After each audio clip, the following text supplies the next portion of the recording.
அன்புக்குரியவர்களே, நான் தொடர்ந்து இந்த உலகை கணித்து பார்த்து வரும்பொழுது, ஏன் இவ்வளவு பிரமாண்டமான உலகம், ஏன் இத்தனை வகை வகையான மிருகங்கள், பறவைகள், மக்கள், நாடுகள், ஏன் இவர்களுக்கெல்லாம் போராட்டம், சண்டை, மரணம், இதெல்லாம் எதற்கு? ஏன் கடவுள் இதை அனுமதிக்கின்றார்? கடவுளுக்கு தெரியுமா தெரியாதா? இது எனக்கு தெரியவில்லை. ஆனால் யோசித்து பார்க்கும் பொழுது கடவுள் ஒரு லூஸ் என்று தான் நான் நினைக்கின்றேன். ஏனென்றால் லூஸ் இப்படி தான் இருப்பார்கள், அவர்களுக்கே தெரியாது, வேடிக்கை பார்ப்பார்கள், இன்னும் சீண்டிக் கொண்டே இருப்பார்கள். லூஸ் பள்ளிக்கூடத்தில் வாதியாருக்கு சில சமயத்தில் லூஸ் இருக்கிறாங்க, பிள்ளைகளை பார்த்து அதெல்லாம் லூஸ் என்று நாம் சொல்கிறோம். சரி, கடவுள் லூஸா?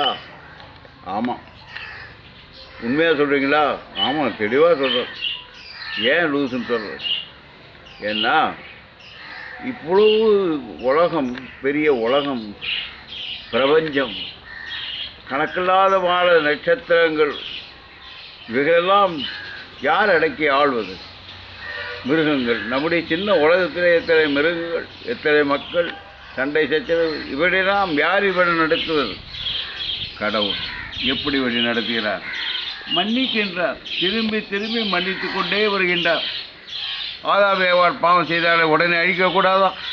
வேறு யாரையாவது உருவாக்கக்கூடாதா? இல்லை, அவர்களையே மன்னித்து அன்பு செய்து வந்தார். ஓ, அன்பு! ஆமாம், கடவுள் அன்பே உருவானவர். அன்பில்லை என்றால் எதுவும் இல்லை. ஆகவே கடவுள் அன்பு. அன்புக்காக எதுவும் செய்வார், நம்மை அன்பு செய்கின்றார். ஆனால் இந்த உலகம், மக்கள் வாழ வேண்டும், நீடிக்க வேண்டும் என்பதற்காக தான் தந்தையாகிய கடவுள் தம்முடைய ஏக மகனை அனுப்பி வைத்தார். நாம் அனைவரும் மிக நீடிய வாழ்வு பெற வேண்டும் என்று இந்த உலகத்தை உண்டாக்கினார். ஆகவே நாம் வாழ வேண்டும், அன்பு நிறைந்தவர்களாக வாழ வேண்டும், எந்த விதமான கஷ்டமும் இல்லாமல் வாழ வேண்டும். கஷ்டங்கள் இருக்கின்றது, அதுக்கு என்ன சொல்வது? கஷ்டங்கள் இருக்க தான் செய்யும். கஷ்டங்களும் அன்பின் அடையாளங்கள். நான் கஷ்டப்படுகிறேன் என்றால் எதற்காக? கடவுளுக்காக, மக்களுக்காக, பிறருக்காக. எந்தவித கஷ்டமும் இல்லாமல், துன்பமும் இல்லாமல் நான் பிறருக்கு உதவி செய்ய முடியாது. நான் இருந்தாலும் கடவுள் இயேசுவில் இருக்கின்றேன், இறந்தாலும் அவருடைய இறக்கின்றேன். ஆகவே நான் துன்பப்பட்டாலும் கடவுளிலே துன்பப்படுகிறேன். அவர் துன்பப்படுகிறார், என்னை விட அதிகமாக துன்பப்படுகிறார். ஆகவே அவரை வழிகாட்டுகிறார்.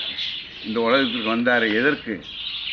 தொடக்கத்திலிருந்து தன்னுடைய பாடுகளை நோக்கி போய்கொண்டிருந்தார். 40 நாட்கள் இரவு பகலாக பசியோடு ஜபத்தோடு வாழ்ந்த அவர் முதல் சோதிக்கப்படுகிறார். யாரால்? அவர் படைக்கப்பட்ட அந்த பசாசால். பதில் சொல்லவில்லை, விரட்டி அடித்தார். பதிலுக்கு பதில் அவர் அந்த வார்த்தை எடுத்து கூறினார். பிறகு அங்கே மக்களிடம் பேசும்போது, தன்னுடைய சொந்த ஊரிலே அவர் மக்களிடம் பேசும்பொழுது தன்னை யார் என்று வெளிப்படுத்தினார். ஆண்டவரினை அர்ச்சித்துள்ளார், அவரில் அபிஷேகம் செய்யப்பட்டேன், எளியோருக்கு உதவும், அடிபட்டோருக்கு விடுதலை அளிக்கவும் நான் வந்தேன் என்று சொன்னார். ஆகவே இதை பார்க்கும் பொழுது அவருடைய எதிர்காலம் கஷ்டமான காலம். உழைக்க வேண்டும், மக்களை பிழைக்க வைக்க வேண்டும், அதற்காக தான் கஷ்டப்பட வேண்டும். நாம் என்ன செய்கிறோம்? சமயத்தில் எனக்கு நல்லது வேணும்னா ஒருத்தரை அடிக்கிறேன், நல்லது வேணும்னா திருடுறேன், அவர்களை ஏமாத்துறேன், இந்த மாதிரிலாம் நான் இறங்குறேன். அல்ல, அவர் நல்லது செய்ய தன்னையே அடித்து கொண்டார், தன்னையே அழித்து கொண்டார், தன்னையே பாடுகள் பட வைத்தார். இதுதான் உண்மை. ஆகவே கடவுள் அன்புள்ளவர். அதிகமாக நம்மை அன்பு செய்ய அவர் சிலுவையிலே தொங்கி உயிரை கொடுத்தார். அது மட்டுமல்ல, கடைசி நேரத்தை என்ன சொன்னார்? அந்த பகைவர்களை பார்த்து அழியுங்கள், நாசமாகன்னு சொன்னாரா? இல்லை, தவறு தெரியாமல் செய்கின்றார், தந்தையை இவருடைய மன்னியும் என்று சொல்லி நம்மை தன்னுடைய உயிரை கொடுத்தார்.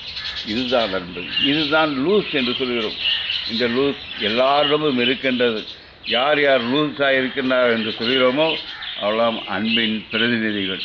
அன்பு மனிதர்கள், அன்பு பெண்கள், தாய்கள், இவரெல்லாம் அன்புள்ளவர்கள். இந்த உலகமே அன்பினால் தான் ஓடுகின்றது. இந்த உலகமே ஒரு வகையில் லூசாகத்தான் இருக்கின்றது. எல்லாம் இருக்கும், எல்லாம் சகஜம்.